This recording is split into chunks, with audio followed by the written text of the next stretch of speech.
now, I'm thinking. Ah, there we go. How about that? Perfect. Thank you. Yeah, we're getting there. Let me put it bigger for you. All right. Very good. Okay, so I'm Lisa, and it's nice to virtually be talking to everybody. And as Walt said, I'm going to talk about the human landing system. As the program manager, he's right. We definitely have been in the critical path, and that program assessment review was an interesting time, definitely trial by fire too. And I'll tell you, classes like this are great because it's important to practice and reinforce and reinforce. I know I just took the advanced program management and advanced systems engineering class, and I've been in systems engineer and chief engineer, and so I've been had jobs and activities like that for years, but there's still aspects of that you forgot, or it's just good to refresh. So, and it helps you in the heat of the battle, or when everything's hitting you, it's good to have that. So, and can you still see me too? I wasn't sure, Walt. Yeah, I can see you just fine. Great. Okay. So I think everybody is familiar. I'm going to do what I plan on doing today is to have sort of a just a quick overview of what is HLS, and talk to you a little bit about our operating model, similar to commercial crew. So we did take some lessons from Kathy Leaders, who I know you heard from yesterday, because thanks to Walt, I was able to call in and kind of hear that part of the talk, which I thought was really good, and then leave some room for questions. I think everybody's familiar with the Space Policy Directive 1, which to the moon and then Mars, and that's definitely what HLS is doing. First moon, then Mars.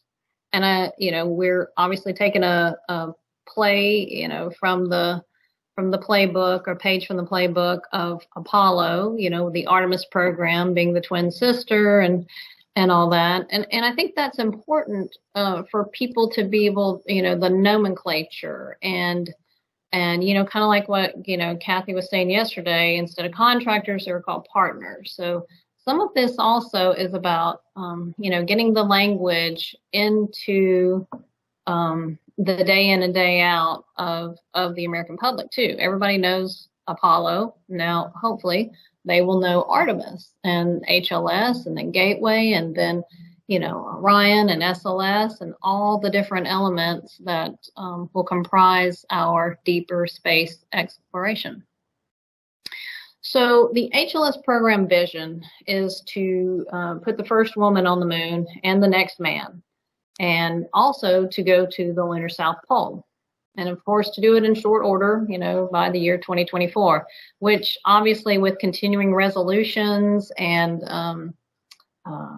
insufficient budgets and delayed procurements can be problematic. I will say we have held every milestone. I'm really happy to say so far. We have an incredible team. I can't say enough about our strong team. It's an agency-wide team. And I think, speaking of visions, this is a vision that people can get behind. And it's something that the NASA community feels strongly about and wants to do. So we have a tremendous amount of internal support, and we have a lot of external support too. Whereas, while we have bipartisan support for the moon and the lunar mission, there's potentially a little, maybe they don't see quite eye to eye on the timing of it. And so our another part of how we were established is to leverage the capabilities of industry, and then pull the best of the government into that in order to make a seamless, synergistic team. So the best of both. And that's kind of pulling on how commercial crew and then CRS, before that, the commercial resupply, pulling on those. And so we have a different procurement vehicle, which I'll also talk about. Now, important to achieving the vision is to have a reasonable, risk level, because you cannot look at everything in duplication of what the partner is doing and still achieve schedule, unless you have an enormous workforce, which we have a pretty large workforce, but not enormous. So. There we go. So we've kind of talked about the vision, and so just some more information about HLS, just so we're all on the same page. Something that helps me sleep at night is that HLS will be launched uncrewed, and I think that's important when it comes to risk posture. We plan on doing lunar orbit checkouts once we get into the NRHO vicinity. We will have to perform checkouts after we dock, to Orion or Gateway, because we permit either. We have a very open trade space of requirements. We have 26 requirements, and we tried to leave them loose as we could. And you'll see in a minute what we gained from doing that. It's also a lot of work on our side, though, answering questions. What did you mean by this? How best should we do this? So I will say, while that sounds great at the, 100,000 foot level, if you're an engineer working on the program, trying to work with the requirements, it can be difficult. So I think that's another, lesson is, understand that while yes, you're pleasing the stakeholders, sometimes you're, could be inadvertently driving the team a little bit into more work and all. And so our goal is to get there quickly, but we also have the goal of a sustained presence. And again, we're going to the South Pole, not the equatorial regions like Apollo did. So it's a lot of news, a lot of firsts. And landing in that area is definitely going to take the best of both. We have 2 crew that will go to the surface of the moon and perform science, and we have about a 6.5 day mission. They need to bring back at least 35 kilograms of science and samples. Preferably 100, but so we also use goals and thresholds to try to help help cast a bigger net for industry of who could successfully compete for this, because a nation such as ours that can return humans to the moon, walk on the moon, live and work in space for ever since the year since the year 2000, I guess. And a nation that can do that is definitely a force in other areas, obviously. And so going back to the moon has a lot of national pride associated with it, and it helps to build the industrial base. And so building that industrial base is good for not just the economy, it's good for it's good to show other countries that we are still innovating, we are still leading, we are still doing that. And I think one of the enablers for us is certainly the Space Launch System and the Orion space capsule. So while we go up uncrewed, and we go up first, and we'll be waiting on Orion to bring the astronauts. I mean, that is the power of SLS and Orion, and EGS, working collectively hand in hand to take astronauts up. And Orion will have 4 astronauts that will go up, 2 will get into the HLS, and then we will go to the moon, which is, I can't wait. It's going to be so exciting. And so I talked about the few requirements, only 26, and of course we have interface requirements documents, and also right now, I would say, so we awarded contracts, as you can see, on April 30th of this year. And so we've been working remotely since, I guess, March. But before, like I mentioned, it's an agency-wide team. So really, we were, doing a lot of telecoms anyway. So I would say we transitioned quite beautifully into the telework environment just because we were in a lot of telecoms anyway. Now, it has precluded us from visiting the partner sites. We have not been able to do that. I will say we have done some travel since then, but not a significant amount. But just look at these designs. Substantively different, right? I mean, look at the Dynetics design. It's, not, even if you don't look at the arrays up top, it is a very wide, really almost a single element architecture in that they have a descent and ascent element combined.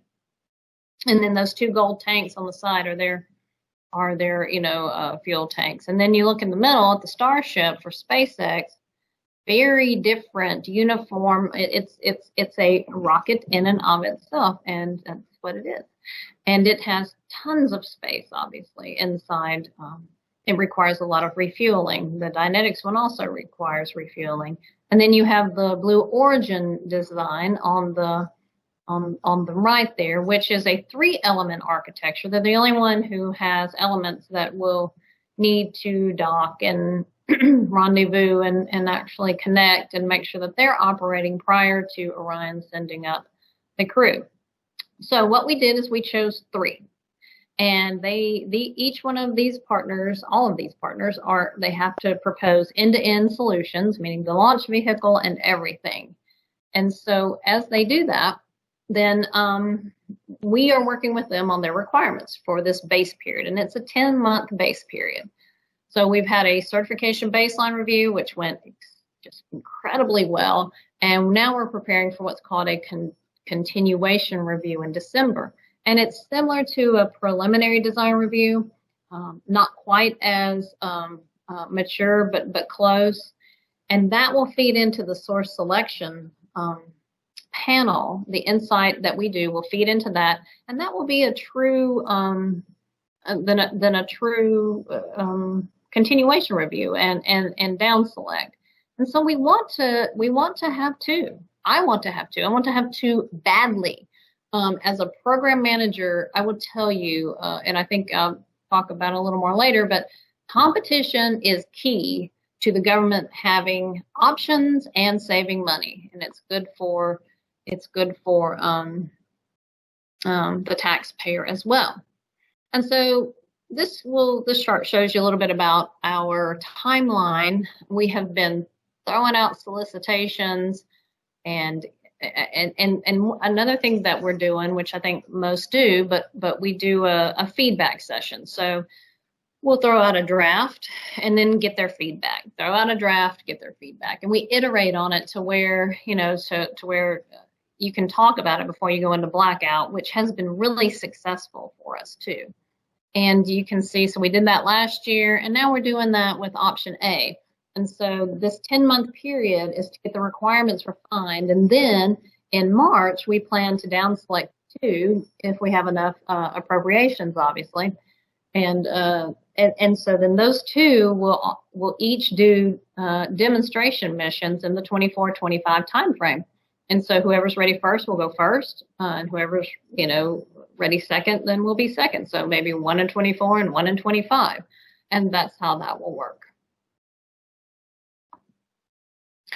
And this just gives a high-level perspective of the concept of operations for the 3 different providers. And so, as I mentioned, we have to go first. It's important, because we don't want Orion and the crew to be up there waiting and then HLS have issues. So HLS has to go up first. And so we have requirements of like a 60 to 90 day loiter, which, as you know, with, cryo, fluid management, cryo engines, if that's what they're choosing, and we do have some that are, Well, that can be a problem. Boil off is a big deal.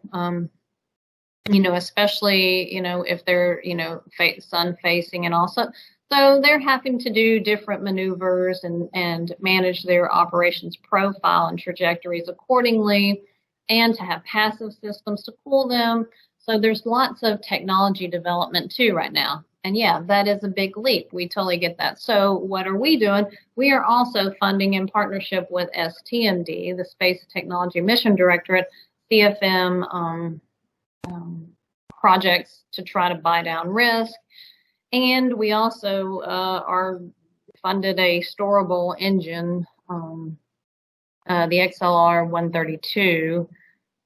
It's a lighter weight engine with really good thrust. And so we're doing different things to try to help position and be ready with fallback plans, because that's what you have to do. You got to have backup options always.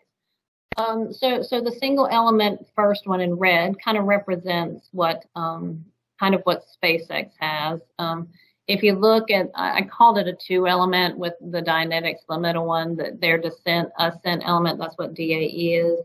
It really has evolved during this first 10 months almost into a single element itself.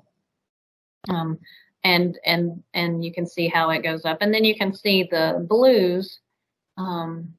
Their architecture with 3 different. So TE is transfer element, DE is descent element, and AE is ascent element. And each one of those has to go up and, like I said, perform checkouts. And obviously they won't be up there together. This is, just showing, one will go and then, the year later, the next one. And I don't know which two of these 3 will be there. So we're showing all of them. That will, of course, be decided in the evaluation process of the SEP. But you can see those 26 requirements really gave us a trade space that is so different. That I just, to me, that is something that shows the innovation of U.S. Industry. And so looking at we'll start with the blue concept. They do have a 3-stage architecture, which is kind of similar to the government reference architecture. Not exactly, though, because from a propellant standpoint, not at all. The descent element is provided by Blue Origin. And so they have a partnership with Northrop Grumman, Lockheed Martin, and Draper. And so their transfer element is provided by Northrop, and then they're using their ascent element team, Lockheed Martin team, who also built Orion. And so there's a lot of synergies, and I was able to see their low fidelity mock-up recently. It looks a lot like the inside of Orion, and so that's that's a good use of reusing existing systems, as to claim heritage as well as to gain speed with respect to software development. And so Dynetics, as you can, and I have seen their mock-up too, their first order mock-up. And I'm really impressed with what all the teams have done so far on that as well. And so there really is a single element too. They combine their descent and ascent vehicle or elements, if you will, into one. They have a large support, over 30, I believe, of partnering organizations. So they really do help the industrial base as they're pulling in and aggregating different strengths of various industry partners. And so far, all of our concepts, each of these can dock to either Orion or Gateway, which is important for the architecture as we go in the future. They have to dock to Orion for the beginning, and then for the future missions, they have to be able to dock to both. And so it was good to see that they could do that. And of course, SpaceX. Interestingly, when we had Appendix E, we're on Appendix H now of our solicitation or acquisition. But when we had it earlier, they had a 3-element architecture. And then they evolved it from Appendix E to H to be the Starship. And I think you guys probably seen the Starship in the news lately. They've had a few tests, and they're building up a huge infrastructure, as SpaceX does typically. And that's something interesting too, working with the three different partners. It's three significantly different cultures. And so that's been very fun and exciting. Also, they each have different strengths, they each have different weaknesses, and I also think that's another reason why it's important to have two, and not just one go to the moon. And so, what's similar and what's different about us? Well, what's similar is that to traditional programs that we're going to have NASA Insight, just like you normally would. I mean, that's sort of it's the responsibility of the government, and for me as a program manager, the Insight team is very important to me. And the reason they're important to me, I mean, obviously they're part of the team, and so everybody's important, but they're the ones providing the data, the insight, the analysis, the inspections, making sure that they agree with the data and the test that's going to allow me to sign the COFR. That's important. And that is, so that's something that I emphasized over and over again in these certification baseline reviews with the contract or with the partners, that that we have to have insight into your systems, because without that, we're not going to have good data in order to be able to sign the COFR. And so I think that message was received. We've had, startup, how it is, your storming, forming, norming, and all that. And of course, we're experiencing that times 3, which is always a lot of fun. Well, so when we also have something called collaboration, which you will know is inline work. It's just hands-on inline work. It's just where the partner says, hey, I need some GNC support, or I would like, to use your 5-axis table to do, whatever. And that's how, and so we provide that. And so the operating model for the program was set up to where 150 across the agency could be tapped to work, hand in hand with the partners, with our providers. And that has worked really well. Right now, I believe we have 159 that are doing that. And so when you look at procurement strategy and risk, we are still in active procurement. So we're still in an active competition until that option A that right now we're going in. We've had one draft that we've submitted and received feedback, and our team is all week heavily reviewing all the feedback and making sure that we have our interface requirement documents aligned. And it is a tremendous amount of work. But really until the spring, until we award, and it's a limited source procurement, it's only available to the 3 awardees, our current providers. But then at that point, then HLS will be able to open up a little more. So we've been kind of closed, you've got to take training in order to, to see the data, because we have proprietary data, and, and it's still competition sensitive, and we are sensitive to that data getting out, and, inadvertently, not, obviously, no one has ill intent, but just sending it to the wrong partner or the wrong provider, that's, that has consequences for us. And, like I said, we're enabling industry flexibility. We're trying to be light touch in many areas. We're heavier touch in other areas.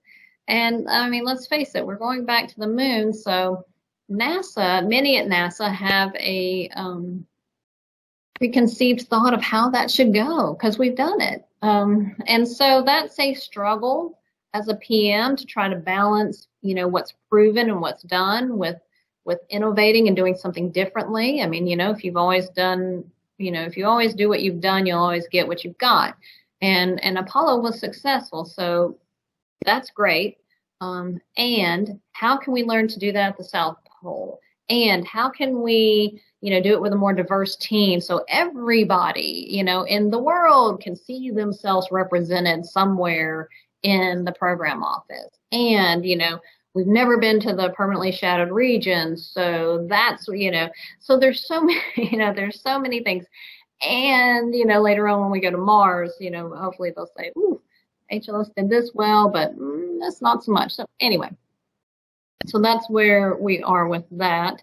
These are firm fixed price contracts.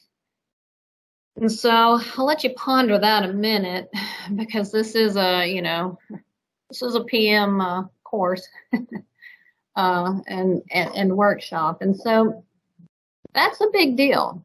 I can remember when I first a million years ago, whatever, 20 years ago, when I first heard of fixed price, it was for cutting grass or something standard that we knew. And so now we're doing fixed price contracts where the government's not taking ownership of the hardware. We're buying a service to ferry crew from NRHO to the moon and back safely. That's what we're buying. We're buying a ride. And so that has to be in your head too, because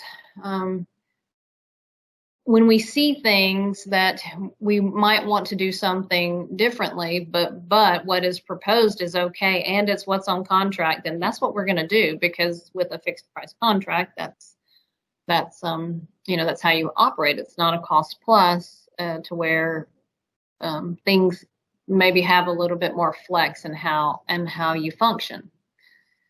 So we have interface requirements that we have to, because we're not going up there alone. We have to interface with Orion. We have to interface with Mission Systems. We have to interface with Gateway. So there's a lot of work, because Gateway isn't much for Chrysler and Dave Bauman, our technical authorities. So early on, I had a lot of talks with Rene Ortega and told him, here's the vision. We have to move fast. We need to know up front what we're getting into, and we aren't going to spend forever arguing about it. We will make a decision, so get your story straight and let's press. So Renee and all the TAs took that charge very seriously, and it's really important to have a strong relationship with your TAs, because you're not always going to agree with them. And we don't, and we didn't even through the design and construction standard process either. But he worked with his team and took all of our, whether it's our material standard, our additive manufacturing standard, fracture, just you name all those structures. And so he took all those, and they said, he met with the SMEs, the subject matter experts, and said, okay, what is most important to you? Give me your priority. And so he had then a rubric that in meeting with the different partners, he could then say, okay, that's important. We need to, fight for that, or try to make sure the meets the intent is crisp. And it's something NASA has to have. On other areas that were lower in priority, then he was able to use that strategy to provide the flexibility to say, okay, partner, SpaceX or Blue or Dynetics, we'll try it your way, which I think worked into this really amazingly symbiotic, difficult process, a lot of work, but we will have on contract in this option A all the agreed to standards, safety, for the chief engineer and the health and medical. We will have all of those on contract for each of the providers, which I think is a big step versus, continuing down the road and then getting ready to, cut metal and someone say, well, that's not how we agreed to do it. And so, I do think that was something that the team did really well. And then so we have approval over DRDs, data requirement deliveries. We were pressed really hard early on to keep those at a low number. So initially we were at 22. So I'm just showing you creep here, okay, as it happens. When we were first stood up and all, we had 22. And at that time, we were even, getting pounded. And I mean, we got pounded hard that was way too much. Why are you telling them what to do? Okay, well, so initially, we wanted 116, then we started out with 22. Now we're at about 38. I think with option A, we might go up to a few, because what we've learned is there are tankers and there's other things. So anyway, just letting you know that you have to be flexible. You have a plan, and then if you need to change it, change it. And I've already talked about awarding to 2. And just here's some interesting aspects about the South Pole. It's about the size, this crater, one of the craters, the Shackleton crater, that I think is really interesting. Where LRO, the NASA Lunar Reconnaissance Orbiter, found that, we do have water ice there. It's about the size of Washington, D.C. And for HLS to be sustaining, obviously we need more infrastructure there over time. So the science that we get by 2024 will be the science that we have collectively, but over time, a sustaining presence. We will have, rovers and lots of other hardware and assets up there. And this is an artist rendition of, deploying sensors, seismic and other, to try to see what's going on at the South Pole. And obviously we partner closely with the EVA community, and NASA will be in charge of the lunar surface operations. And as I mentioned earlier, it is important that we go back to learn to use what's in place and to mature technologies before we embark on a Mars mission. And so just some last nuggets on managing the program. Communication across the agency and during telework. I will think that we've communicated enough, and it's not. It's never enough. I mean, if you're sick of hearing it, then it's still not enough. And then I think another thing is that it's important to be comfortable with sufficiency. And that can be hard, especially NASA, one-off, complex systems, unique, one of a kind, never, been done before, or maybe only a few times. But a PM, I have found, I definitely need to know what's good enough, and we got to press, because we can noodle on something forever. And I don't know if the juice is worth the squeeze. So you got to make sure that what you're doing is worth it, given your constraints. That gets to the next one. Better is the enemy of good, if schedule is important. So focus on what's important, and it's really not all equally important. It's just not.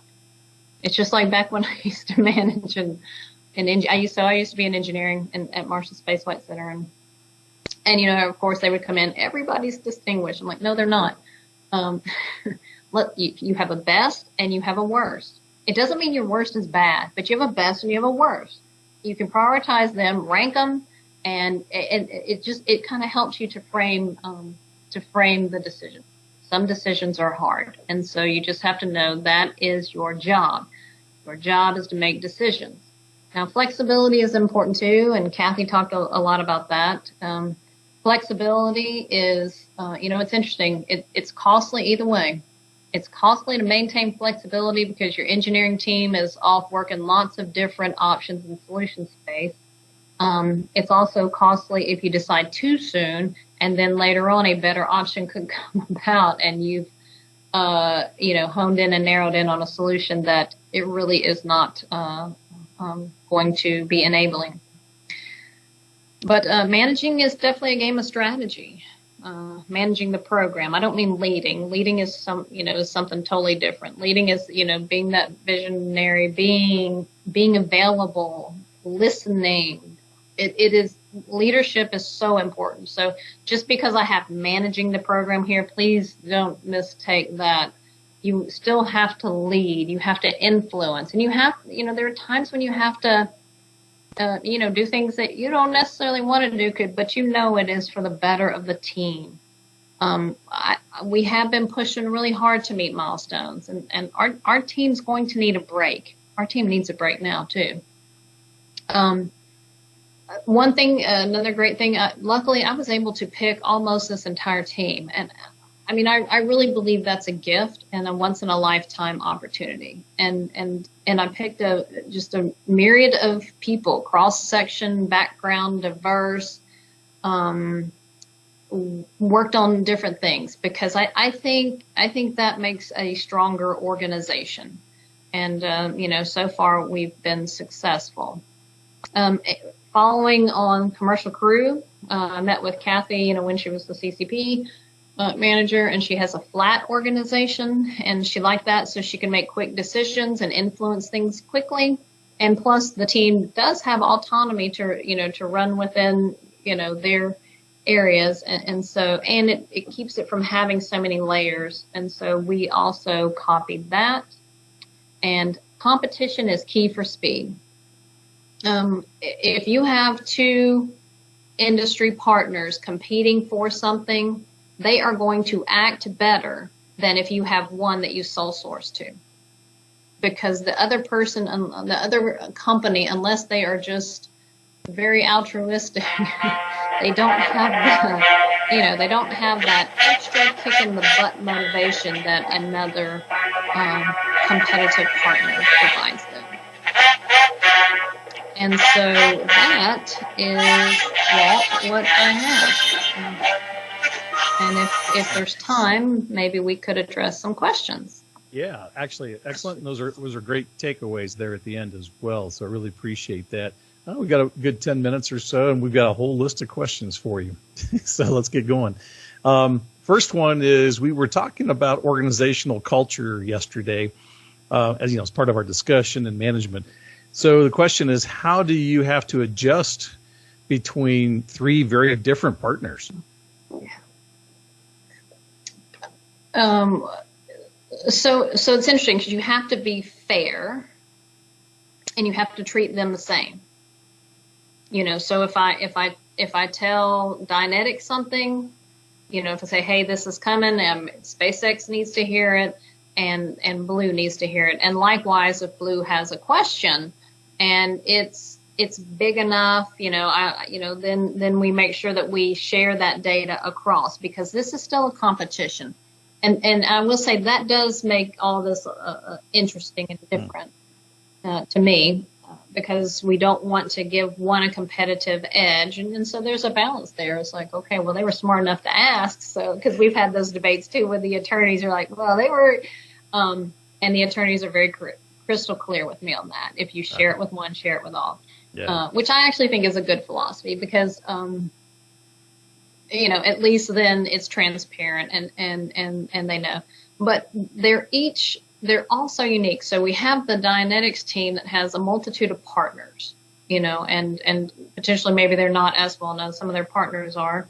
Then you have the big three, this big conglomerate thing that that Blue has comprised, and it's unique in and of itself, because if you were working with Blue, you would have a set of cultural influences, and then if you're working with Lockheed, you might have a different one, and Draper and Northrop, and then you lump all those together. Well, it's quite a culture, So it's interesting with respect to integration so far with them, and then with SpaceX, they're a totally different entity too. They've flown a lot.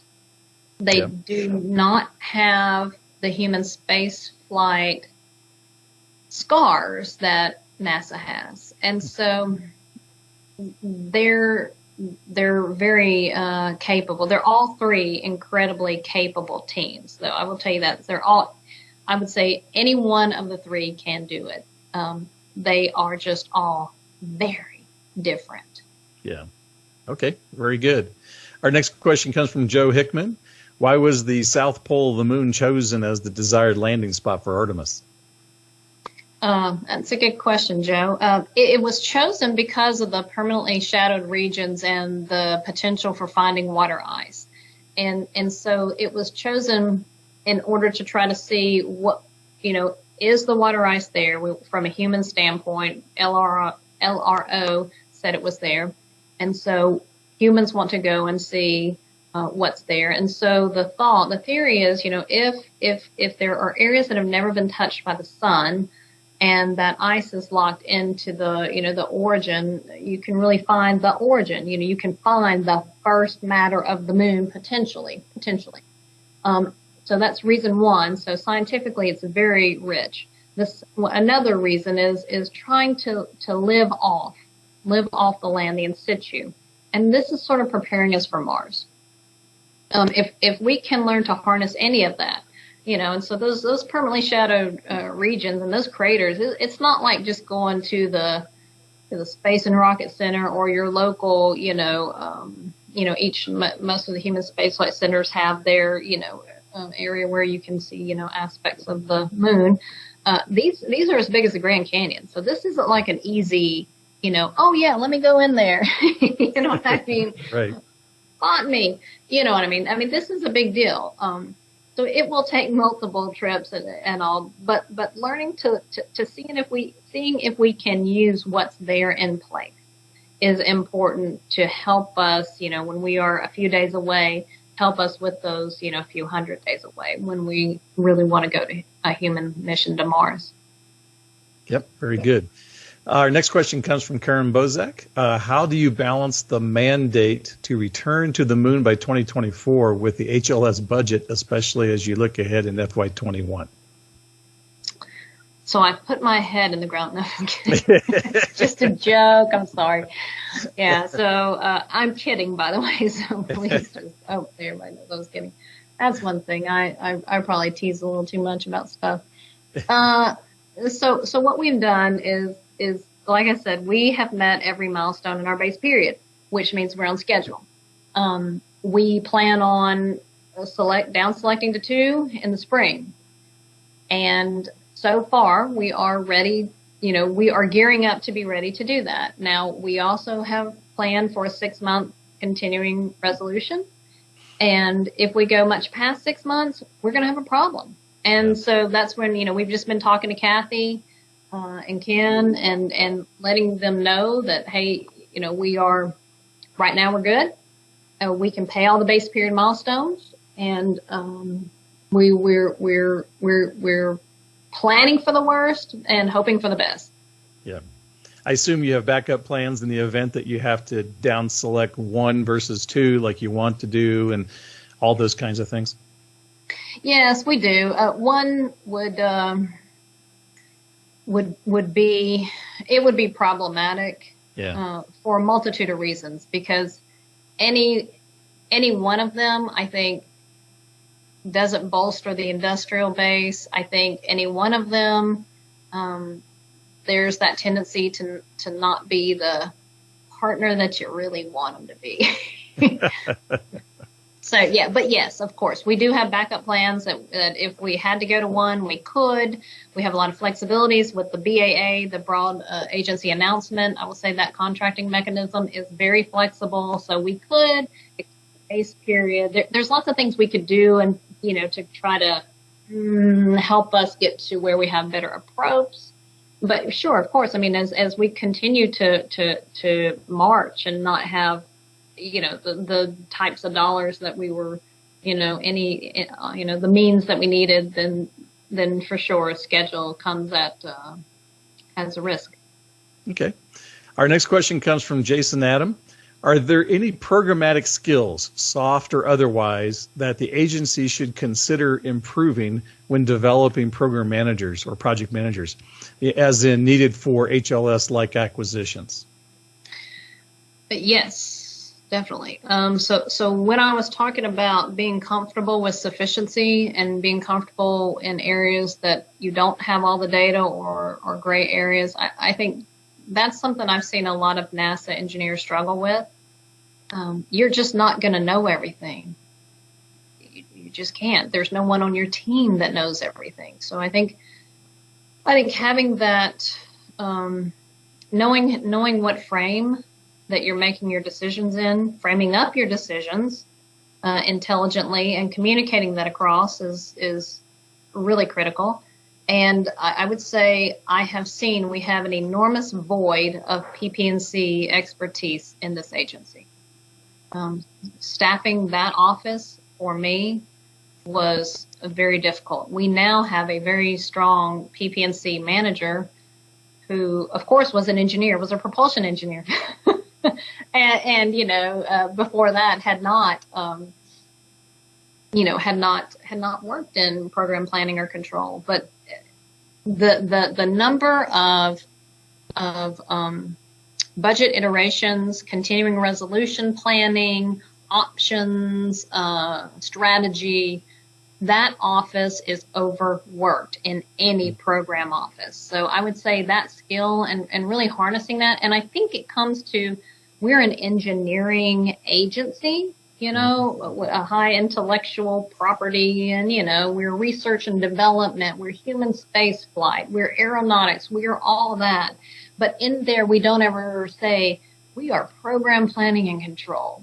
But if you're not controlling and planning and scheduling these ideas that we have, then you can see there's room for major cost overruns, poor communication, ineffective, it results in ineffective leadership. So I would say, to me, that is one area that I have seen problematic, where I think now our team is really strong in. Great. Our next question actually comes from, I think, one of our scientists. New research in Science magazine shows lunar surface radiation could be 200 times that on Earth, and recently discovered by the Chinese Chang'e. Will this alter anything for Artemis? You know, that's also a great question, and I read that this morning. So radiation, space environments and effects, and all. That is, it's already an area that we're working. We have discipline leads who are focused on that, on what are the radiation levels that we can have the crew be able to take and tolerate while we're there. We need, obviously working back with the EVA, with the suit community. How long is our stay up there? And I think for our short 6.5 day mission, it is still something we will need to work through, but I think it's more important for our sustaining, for any of the sustaining missions that we have and infrastructures that we build up there. I think that is really critical. So yes, I read that too. I was thinking, another problem, which just means another opportunity, right? That's right. Another good opportunity. Right. Hey, I really appreciate your time to join us today. This has been great and very valuable for everybody, and I appreciate you taking time out of your very busy schedule to help share some insights and ideas. Well, thank you very much. I really appreciate it. All right. Thank you, and take care. Thanks. See you.